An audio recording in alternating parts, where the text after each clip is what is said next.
Well, good football Friday, New York Jet fans and NFL fans. It is October 28th, 2022, 4:38 p.m. And week 8 of the NFL season started last night in Tampa Bay where the Buccaneers lost to the Baltimore Ravens last night. I want to say it was 27-22. I'm not sure of the final score. I didn't watch one inkling of this game. Um, it's just Tom Brady. If this is his last hurrah, his farewell tour, as we thought it was last year, it's a lot different than last year. As this team is just falling apart. The Ravens keep winning. Um, and they make it closer than what it needs to be, but the Ravens win, and Week 8 is underway. So, what are we talking about this week? Well, first of all, it is Patriot Week. And I will get into this quickly. Yes, Jets and Patriots are not getting along. They are rivals. This rivalry is only about 25 years old. It is not going back to Packer Bears. It is not going back to Red Sox Yankees.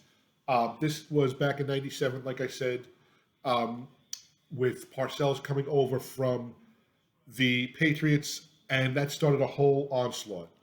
Um, of course, going into Patriot Week, it's always a big week. This is the biggest game that the Jets will be facing the Patriots in since 2015, when the Jets beat them in overtime at MetLife. Eric Decker from Ryan Fitzpatrick. That is also the last time the Jets beat the Patriots. They have lost 12 in a row to them, 6 seasons in a row. They have been swept. The last time was almost a year to the day, 10-24. They lost 54-13. And late in the fourth quarter, throughout the fourth quarter, Belichick just had the ball in the air and they just piled it on. This has not been forgotten. Robert Saleh has brought it up. Our defense coordinator Ehrlich has brought it up. This is in the minds of the coaches, and they're instilling it in the minds of the players. This is a tremendous game. And let me stop before I go into the rivalry and all that. I have the game on from last night here. Um, and at this point, it's 17-3 Ravens. And of course, we know that the Ravens win, but or 16-3 rather for the extra point. But let me go into this. The past few seasons that I've been doing this video, and even when I did my website and blog, I always said you want to have meaningful games in January and December. To have meaningful games in January and December, you have to be playing meaningful football in October by Halloween. That is your gauge. If you're playing meaningful football in games by Halloween, then you're looking to play meaningful football games till Thanksgiving. Then from Thanksgiving, you're looking down the stretch, and then after the holidays, it's when they start to fall into place, the seedings and whatnot. And I'm not even getting to postseason. I'm talking about right now. The past few seasons, since 2015, we have not had one game that meant something in January. Yes, we had December, but nothing in January. We had that miserable loss in Buffalo in 15, but that was the last time we had October football that meant something here. And this is tremendous. Yeah, they are 5-2. They've won 4 in a row. Um, they have won 4 in the conference, 1 in the division, and they have 2 division foes coming up. Actually, 3 division games in a row because they do have um, New England, Buffalo by New England again. So this is a tremendous stretch right here. And I know I keep saying the word tremendous, but it is. We have not had this meaningful football this late in the season. And it's only 8 games in. This is the 8th game. So just want to call that out. Um, yes, we've had injuries. Yes, Joe Douglas has signed a running back. Corey Davis is out for Sunday. He was injured last week. He will not play. He's ruled out this week. And Elijah Moore is active. He will be playing. He did some more tweets, some biblical references. One of them was about persecution. Listen, I don't know what's going on in his head. I just hope he gets his head straight on the game. Um, and we'll discuss the game in a little bit. So let's go back to Patriots Jets. The first time I remember the Patriots and Jets really, going at it, because let's be honest, both of these franchises prior to, well, first of all, '86 was when the Patriots went to the Super Bowl. They played the 85 Bears, and they just was no match. That year, they beat the Jets, I believe, in the playoffs in a wild card game. Um, then, almost 10 years, 11 years later, 96, Parcells resurges this team, brings them to the Super Bowl, and him and Robert Kraft are not getting along. Um, to the point where Parcells is good for this.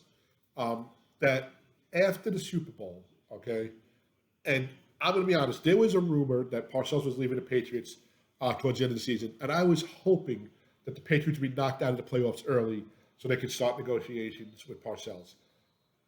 Obviously, Jets, their luck, it goes all the way through the Super Bowl. Parcells loses the Super Bowl. He doesn't even fly back with the team to New England.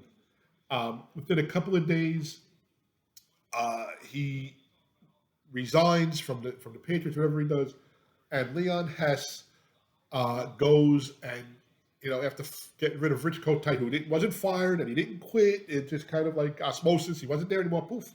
Um, Announces that Bill Parcells is going to be the consultant to football operations, and Bill Belichick will be the head coach of the New York Jets. Patriots go crazy. Robert Kraft does not like it, puts in a grievance. This went on. I remember listening to a Walkman, and for you old enough to listening to Francesa going through this, how they were in meetings in New York, and they were going through it. And years later, it was stated that the commissioner of the NFL said it would be great for the Jets to get Parcells. It would be great for New York. It would be great for football for Parcells to go to the Jets and try to get that franchise better. After a little bit of negotiations and a haul that we paid to Patriots, Bill Parcells is named as head coach of the Jets in '97. Bill Belichick is assistant head coach and defensive coordinator. So what happens? Sunday night game, the Jets go into Foxborough, and there was all this banter. When Parcells left, he said something like, "They want you to cook the dinner. They should allow you to buy the groceries," meaning he wanted to be GM and coach. Um, when, of course, he leaves, what happens? The Patriots hire Pete Carroll, who was a Jet coach 3 seasons prior for 1 year. I always liked Pete as a defensive coordinator for the Jets.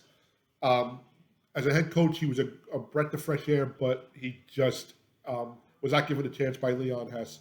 He goes to the Patriots, and in his press conference, he said, "I don't care about buying the groceries. I just want to push the cart." So the banter between New England and the Jets go back and forth. And this is true. I mean, if you look at the history, Yankees, Red Sox, Celtics, Knicks, Bruins, Rangers, Bruins, Islanders, that New England, New York rivalry was always there. Okay? So I'll never forget Sunday night game. We're watching the game, and, going back and forth, and Keyshawn Johnson, scores a last-minute touchdown. I think they lose in overtime, the Jets, to a heartbreaker, or last minute a heartbreaker to Adam Vinatieri, who was a rookie there, and now he's going to be in the Hall of Fame probably. And, okay, what are you going to do? A few weeks later, I guess it was maybe November or so, the Jets play New England at home. Glenn Foley comes in relief of Neil O'Donnell. The Jets come back and win. And the Jets start building, and the Jets go 9-7. They miss the playoffs by what I say is 2 plays. And any of you remember the halfback option pass by their halfback, obviously, that was intercepted, and Barry Sanders getting over 2,000 yards and just careening through the Jet defense late in the game. 98. Okay? 98, the Jets beat the Patriots. They sweep them. Okay? The Jets also get Curtis Martin from the Patriots. And Parcells and Curtis were like father and son. And the rivalry is growing now. Okay? Now the Jets are going to the AFC Championship game. The Jets are, the new team. They win the East for the first time. Everything just seems to fall into Jets Patriots since this '97 soap opera started. Opening day '99, and I will never forget this. After losing the AFC Championship game, you figured, all right, Parcells has 2 years under his belt. Vinny was lightning in a bottle. We're gonna go. We have Martin. We have Quebec. We have Keyshawn. I can remember first of all being in the parking lot prior to the season opener, home opener, '99 September.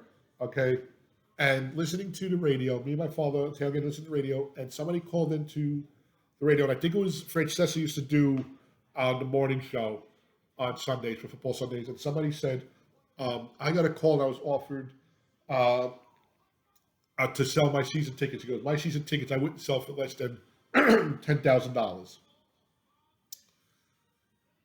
Go into the game, and that's just in the back of my head because I would, but that's never a thought to me. The season tickets to me is part of the family. Go into the game, and I always had the headset on because I used to love listening to Dave Jennings do the play-by-play, and up in the press box, he could tell you what the penalty was even before the ref did, even before the TV announcer did. So I would listen to the play-by-play off my Walkman, my Jet Walkman, and watch the game. And Jets play the Patriots opening day, and this is the year. This is the year we're favored to go win the Super Bowl. We're favored to go to the Super Bowl. Vinny, season tickets worth $1 million. Third quarter, bad exchange between Vinny and Curtis. Vinny steps and he goes down. I don't even see him go down. I just remember them coming out to him, and I remember the camera crew on the sideline rushing to the end zone that I was in, taking pictures, and they carry him off. And I can remember vividly, them saying on the radio, the Jets went from being one of the top seeds, I think it was 2-1 to make the Super Bowl, to 20-1. In a matter of probably 40 minutes of football time, and probably an hour and a half of real time. And I thought to myself, that guy should have sold his tickets for whatever they were offered. So the Jets lose that game, and they lose that game because Parcells was trying to find a loophole in the rule, and Tom Tupa came in. He was a punter. He threw a touchdown pass, and the emergency quarterback, and this whole thing. And then Rick Meyer became the starting quarterback for most of the year. They just couldn't do anything, and then Ray Lucas comes in. And I call Ray Lucas one of the first guys ever to do the Wildcat. Yes, they had Slash, Cordell Stewart in Pittsburgh, but Ray Lucas came in, Rutgers product, a New Jersey product, and I want to say he went 1-7 down the stretch. And the Jets missed out on the playoffs by a game. They did split with the Patriots that year. They beat them in Foxborough, I believe, on a Monday night or Sunday night. And I can remember we played the Seattle Seahawks. Mike Holmgren was the coach. Last game of the year, and people were chanting one more year for Parcells because we knew we were right there. Vinny was going to come back and what have you. Okay. Well, the plot thickens between the Patriots and the Jets. Parcells decides he can't coach anymore. He's done. Leon Hess had passed away a few months after the AFC Championship game the year before. Woody Johnson had bought the team or was in the process of buying the team. So the successor is Bill Belichick. And I remember Bill as the head coach of the Browns. I don't remember him on the Giants. It was a little young for me, but you really didn't talk about coordinators back then. You talk about Buddy Ryan, but other than that, you didn't really speak about coordinators. And I remember saying, Bill Belichick, I don't know. And I remember being at work, and I get the news. I forgot what it came across on because back then the internet was fairly new and you couldn't log on at work. That Bill Belichick resigned, and I'm like, you know what? Well, who cares? He was kind of successful in Cleveland. He's more of a coordinator, and Parcells names Al Groh the head coach, another Parcells disciple. Here's my problem with Bill Parcells, and this is the only problem I have with him. He came in and he turned this organization around. We were within a half of going to the Super Bowl. He devoted he didn't donate, he devoted his time to make a winner for Leon Hess. He said he couldn't do it anymore. Leon Hess had passed away. He should have came back that last year as a great coach, as a future Hall of Famer. He's in the Hall of Fame now. He should have came back for 1 year and got the organization back on its feet for that 1 year, bridge the gap, and then bring somebody else in. No, but Al Groh came in. Belichick then goes to the Patriots. Okay, and now the soap opera is even bigger. Okay, so you have Belichick at the Patriots, Al Groh. What happens? I think it's a Monday night. I think it's our home. It's our home opener. Who are we playing? We're playing the Patriots. We beat them late in the game. I still remember Sean Ellis and John Abraham had a sack late in the game. Bledsoe, we won. And Groh has the team off at 4-0. Okay? This is it. We're taking over. Vinny is back. We already beat the Patriots. Bledsoe is getting old. Uh, Belichick can't handle this. And the Jets go to 4-0, and that's the whole Wayne Corbett, Keyshawn Johnson thing, where Keyshawn is now in Tampa Bay, and Corbett beats him in Tampa Bay in a sloppy rainy game when the Jets go 4-0. I believe the Jets at one point were 7-2. I'm not gonna lie if I said I remembered. Okay. Um, and they got to the last game of the season, and it was Christmas Eve, I believe, and the Jets are playing the Baltimore Ravens in Baltimore, and they win and they're in, and the Jets have a 14-0 lead, and then everything just falls apart. Vinny throws a pick six. The Ravens run back a punt. It just falls apart. The Jets don't make the playoffs. Um, the Giants actually make the Super Bowl and play those Ravens and lose to the Ravens in Tampa Bay. And you say, all right, Rowe has a year under his belt. He's proven we could be a winning team. We could get there. And I'll never forget New Year's Eve. My father-in-law, or my future wife at that time, my girlfriend's father says to me, "Did you see your coach resigned? He's going to college." What? So Al Groh resigns. 2001 comes in, and of course, Herm Edwards takes over, and this is where we have the unfortunate events of September 11, 2001. The next game, the Jets were supposed to play with the Raiders. They were supposed to fly out to Oakland that following Sunday. The attacks were on a Tuesday. They were supposed to fly out to the Raiders week 2 on a Sunday. And the Jets took a vote and told Herm Edwards, we're not going to play. Herm told the league, we're not going to play, we're going to forfeit the game. The league wound up canceling the game and throwing it on the back end of the season, which actually plays in the favor of the Jets. Week 3, which was actually the second game of the year now because they skipped that week, the NFL resumes and the Jets are at the Patriots, I believe. Or week 4. I forgot what it was. And the Patriots had some ties to New York. Joe Andruzzi had a brother or a few brothers that were FDNY. Everybody had flags. I mean, it was just a very patriotic thing.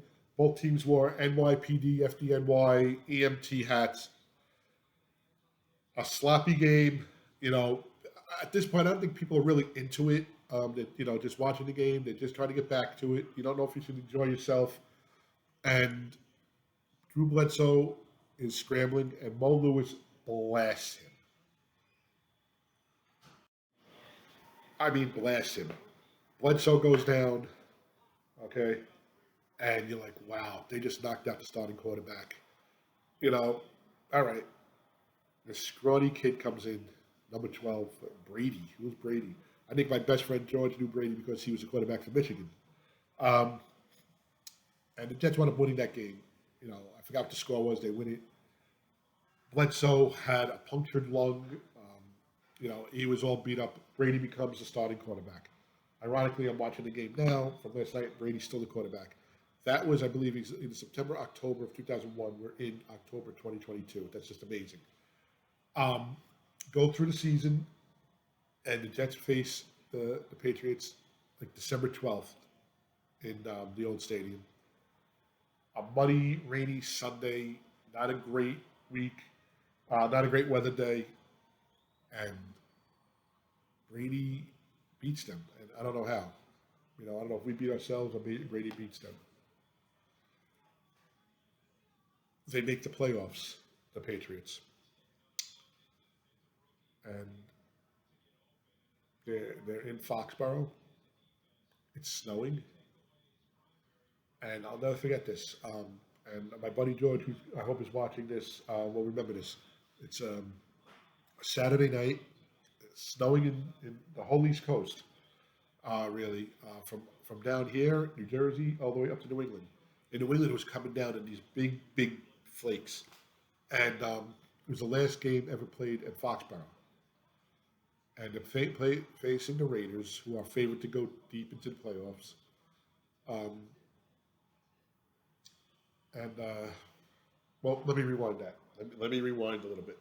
So I said the Raiders game week 2 got pushed to the end of the year, and it helped the Jets. The Jets went and played the Raiders, which would be probably if I say week 17 then, or week 18, however they did it, and beat the Raiders on a last minute 50 something yard field goal by John Hall.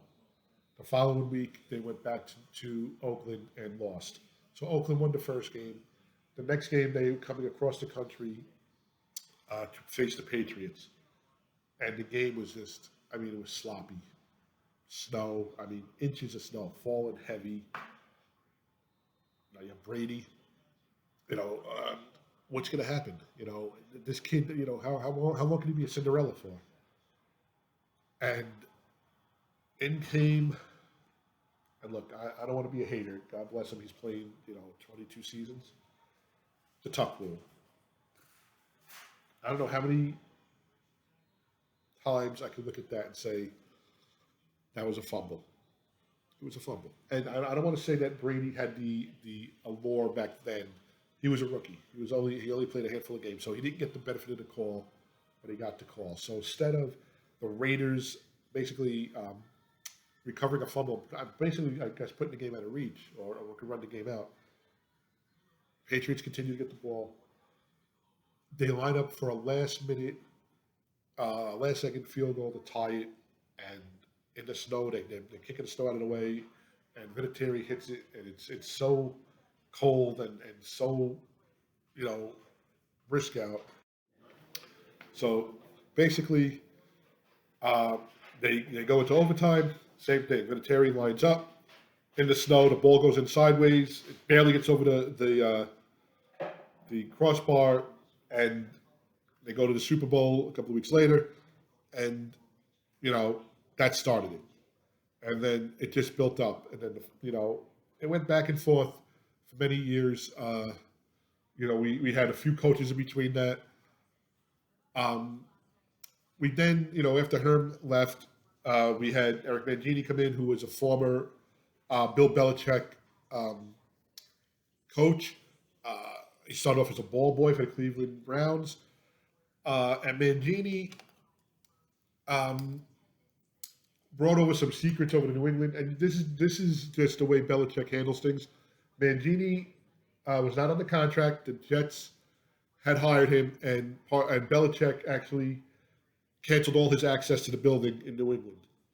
Um, so right there, it started off. Then it was the first time they faced each other. Um, they didn't shake hands, and then Mangini said that Belichick would videotape from the sidelines, which was against the rules, and they called it, I think it was Tapegate or whatever it was. Um, then the Jets beat the Patriots in a muddy Gillette Stadium, and the next day the owner had them take off the turf and put in artificial turf because he was not going to lose again due to the field conditions. It wasn't that the Jets beat him; it was the field conditions beat him. Um, then Mangini left, and in came Rex. And in Rex's first press conference, he set the tone for the Patriots. First thing was he didn't come here to kiss Bill Belichick's rings. He said, no disrespect to Belichick, but, we're not going to be, second to them. Rex said something about meeting the president, in the press conference, and that we would meet them soon, alluding to the fact that, the Super Bowl champions meet the president. Second game of the season, home opener, in 2009, the Jets face the Patriots. Rex has a conference, not a conference call, but a recorded call to all season ticket holders. And basically on my voicemail was Rex Ryan saying, come out, be loud, disrupt the offense or what have you. Rex knew how to play the crowd. We went out there in all the years of me going to the games to this day. That is the loudest game I ever went to. my inner ears actually vibrated during the game, and you actually felt your feet vibrating on the cement. I think it was 3 or 4 delay of games against the Patriots. The Jets won, and Rex, I mean, being the showman that he was, 3 weeks later, every season ticket holder received a game ball, and like a player got, it said game ball, um, the date, the score, and it said fans of the game. And this is the game ball. I still have it with my ticket under glass, under a case.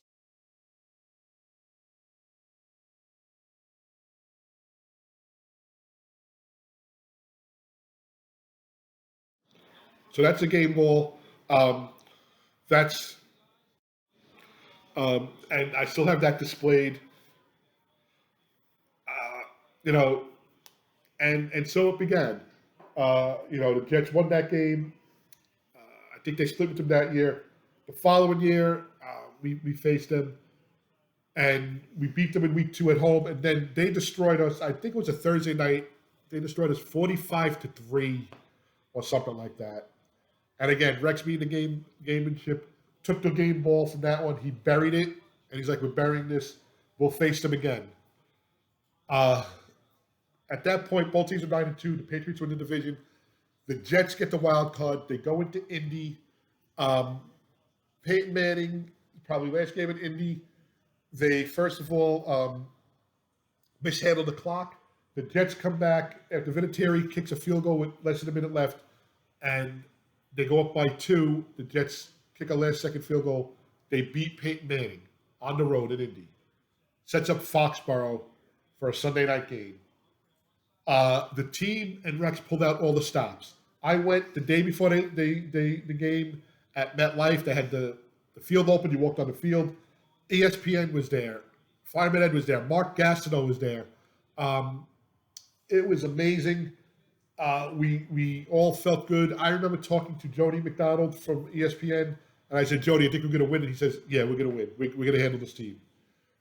I had no doubt we were going to win. Rex had Dennis Bird, the former Jet, who was paralyzed and came back to play, address the team the night before. They actually had Dennis's um, jersey that he wore when he broke his neck that they cut off of him, and they carried that out to midfield when they tossed the coin. I mean, Rex played every mind game, every emotion, every hype he could. They went in, they beat up Brady like you cannot imagine. They sacked him a number of times. Um, Sanchez threw touchdowns backcourt of the end zone to Santonio Holmes that brought it in like he did in the Super Bowl for the Steelers. Sanchez hit LaDainian Tomlinson out of the backfield and scored a touchdown. Sanchez hit, I can't think of his name, number 17, Braylon Edwards, over the middle. And I kept saying, well, if we hold them to a field goal, it'll be good. And we wound up, they messed up a punt. The Jets recovered. He hit Braylon Edwards like 12 yards out. Braylon broke like 3 or 4 tackles, dragged people in.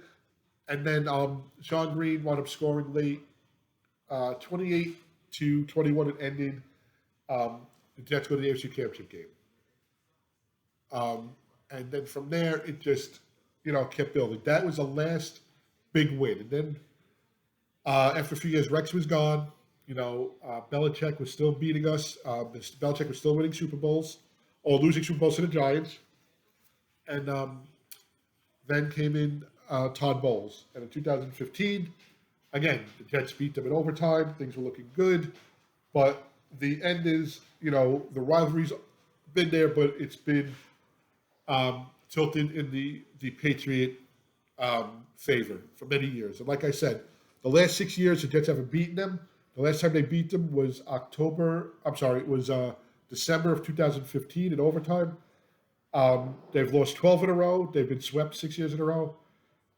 This is when, if the Jets are ever going to take over, it will be now. They're 5-2. The Patriots are 3-4. There's a 2-game gap there. A Jet win, and you're looking at a 3.5-game gap there because then they have the tiebreaker. The Patriots are having issues at quarterback. They have Mac Jones. They have Frank Zappi. And right now, Jones has been slated to starter. He was a starter last week, and they took him out. I wouldn't be surprised if we saw that. The Jets are facing injuries. Zach has not been the quarterback we thought he'd be. He's showing a lot of immaturity because of his lack of playing time. This is the game where he could break out. This is the game where no matter who the quarterback is for the Patriots, the Jets can win. They are I can't believe not favored in Vegas. They're getting 2.5 points, and they're at home. And usually you're favored by 3, so that means they're favoring the Patriots by 5.5 points. A Patriot team that got blown away, a Patriot team that has no offense, really, a Patriot team that just has a running back. Their defense is subpar against a team that won 4 in a row, that beat Aaron Rodgers, that blew away the Dolphins, that blew away, and you're going to say a backup quarterback? The offense that played a backup quarterback, the defense did. For the home team to be an underdog, everybody's picking the Jets locally, but everybody's cautious. I heard today, and I couldn't agree more. This game is either going to be tight, slop fest, no score, low score, stupid mistakes, and the one with the ball last is going to win, or it's going to be the Jets run away with it. There's no way that the Patriots can run away with it because they don't have the firepower to put up that many points. The Jets have proven they can put up points. They've also proven they can't put up points in certain games. But this is the game. If Zach Wilson wanted to put his grips on the team, if Coach Solomon wanted to put his grips on the team, this is the game you do it. Because you can't look ahead to what's after that. But if you go 6-3, 2-0 in the division, and 6-3 in the conference, you are in prime position at the halfway mark of the season. So I always do my picks. So I'm going to show you my picks now. So here are my picks for this week. I picked 5 games, including the Jet game. So we're going to start in Indianapolis, where the Washington Commanders, after they beat Green Bay last week, they're still getting 3 points this week. In Indy bench Matt Ryan. I think Washington wins 31-17. I don't think Indy is that good. San Fran lost last week to the 49ers. They're giving the Rams in LA 1.5 points. I think San Fran is a better team. The Rams just hasn't showed up this year either. I think the Rams lose. San Fran also given a 1.5. I take them 17-10. In Cleveland, Cincinnati and Cleveland, Battle of Ohio. Cincinnati is just a juggernaut right now. They give it 3.5 to Cleveland. I think they could give 6.5 to Cleveland. They'd still cover. Excuse me. I think they can cover by double digits. 30-13. Take Cincinnati, giving it 3.5. And in Houston, Tennessee, giving 2.5. Tennessee giving 2.5 to the Houston Texans. Tennessee covers that 23-6. So I have Washington getting 3 but winning 31-17 outright. San Fran, of course, winning outright, giving 1.5 to the Rams. Cincinnati giving 3.5 to Cleveland. They went outright. Tennessee giving Houston 2.5. They went outright. For your Jets, Jets are getting 2.5. I don't understand this. They're home underdogs after winning 4 in a row. New England is just miserable. This just shows the lack of confidence in the Jets and just the confidence in Bill Belichick. I don't care. Jets win this game. They don't even need the points like last week. They win 24-13. Forget about the 2.5. So there you go. This week I picked 4 games, not including the Jet game. And I told you what the Jets score I thought would be. I don't think the Jets need the 2.5 points that they're getting. If I had a bet with my head, I'd take the 2.5 points because I don't think they need it. And I'd say Jets win 31-10. If I had a bet, I'm going to say if I bet with my heart. If I bet with my head, the Jets don't need the 2.5. The Jets win. I still say they put up a lot of points. I'm going to say 27-13. The fans are going to be ready. This is the first week we're going to do a total blackout with the helmets. And I know you say uniforms this, uniforms that. The helmets are just outrageous. They are such a good look. I wish they could use these helmets going forward. The black with the green on it is just an amazing look. But that is the look this week. They're asking us to be there early, get in, get loud, and during halftime, they're putting DeBrickshaw Ferguson into the Ring of Honor. So you know there will be some former Jets there that played with Brick. And these Jet players are the players who played in those Rex teams, and those Mangini teams that did have the upper hand for the most part over the Patriots. So those are my picks. Those are my picks for the Jets. Um, I think they win. I think they go to 6-3. I won't tackle the games after that. One game at a time. Like I said earlier, Corey Davis is out. Elijah Moore needs to step up. He bitched and complained that he didn't get targets. Well, he's going to have to get targets this week because it's him, it's Garrett Wilson, it's Berrios, and it's Mims as their receivers. Michael Carter, Ty Johnson, and James Richardson, I believe, is who they picked up this week um, from Jaguars. This is the week the Jets need to take a stronghold. If the season ended today, they'd be in prime position. But the season doesn't end today. You still have, they're going into week 8. You still have 10 games, including this week. Anything can happen. But if you get to 6-3, you're at, above 500 by 3 games. You are in very good position. So enjoy it. The World Series starts tonight. I don't care who's in it. As a Met fan out there, if you're a Met fan, you don't want the Phillies in it. As a Yankee fan, you don't want the Astros in it. Well, it was a nightmare for all of us because it's the Houston Astros versus the Phillies, so screw them. The Islanders and the Rangers played each other. Islanders beat them on, I believe, Wednesday, 3-0. Islanders played tonight. Devils play tonight, and I think the Rangers play tomorrow. But Sunday, you have a whole day of football. You have in London, you have Jacksonville and Denver. Russell Wilson is playing. 1 o'clock, you got Jets, New England, which is outrageous. And at 4 o'clock, you got that other team, the Giants, who are doing really well, facing the Seattle Seahawks. So have a great week, have a safe weekend, a healthy weekend, a blessed weekend, a blessed weekend. I don't know, whatever you want to say it. Like this video, like our tweets, follow us, subscribe to us. We are the Takeoff. You can reach out to us on Twitter at the Jets Takeoff is our Twitter handle. You can email us at thejets.takeoff@gmail.com. We're on Facebook. The Facebook page is the Takeoff. Or subscribe to this video. I try to do at least 2 a week. If something outrageous happens, I will do others, but I will tweet out during the week.